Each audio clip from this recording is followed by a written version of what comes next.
আজকে সেনাবাহিনীকে ম্যাজিস্ট্রিয়াল পাওয়ার দেওয়া হয়েছে, ভালো কথা। তার মানে প্রশাসন মেন করছে, law and order situation maintain করছে, তাই তো নাকি?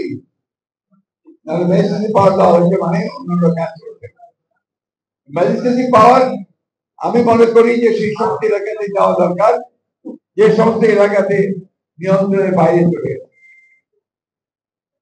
কিন্তু যে সমস্ত এলাকাতে পিসফুল আছে, শান্তিপূর্ণ আছে, যেখানে রাজনৈতিক নেতা কর্মীরাই সমস্ত বিষয়গুলোকে নিয়ন্ত্রণ করছেন, সেইখানে এই ম্যাজিস্ট্রেট পাওয়ার দেওয়ার নতুন সমস্যা তৈরি করা সমীচীন হবে না।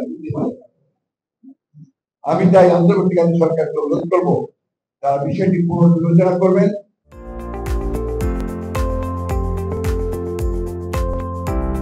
এবং কখনোই এমন কোন ব্যবস্থা নেবেন না সামগ্রিকভাবে তাদের জন্য বুমেরাং হবে, দেশের মানুষের জন্য বুমেরাং। আমি কথা একটু স্পষ্ট করে বলি, কারণ এটা আমার দায়িত্ব।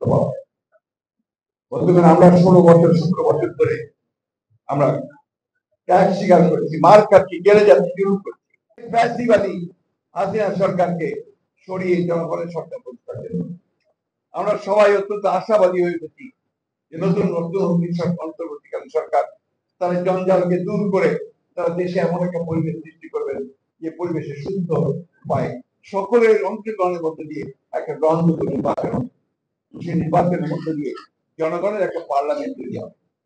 সংস্কার আমরাও চাই, আমরা 31 দফা সংস্কার প্রস্তাব দিয়েছি 2 বছর আগে। আমরা বারবার বলেছি যে বিষয়গুলোকে ভালোভাবে দেখা উচিত হবে, কিন্তু এটা তো আমরা সরকারে না গেলে আমরা করতে পারবো না।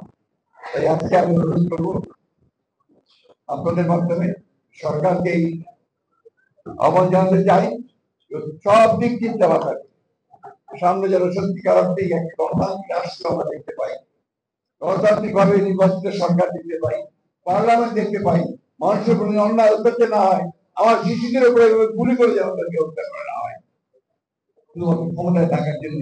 সেই বিষয়গুলো নিশ্চিত করার জন্য যার যার সঙ্গে কথা বলা দরকার তারা সেই ব্যবস্থাগুলো। আমি জানি আমার কথাগুলো অনেকে মনোনীত না হতে পারে, কিন্তু সত্য উচ্চারণ করা আমার দায়িত্ব।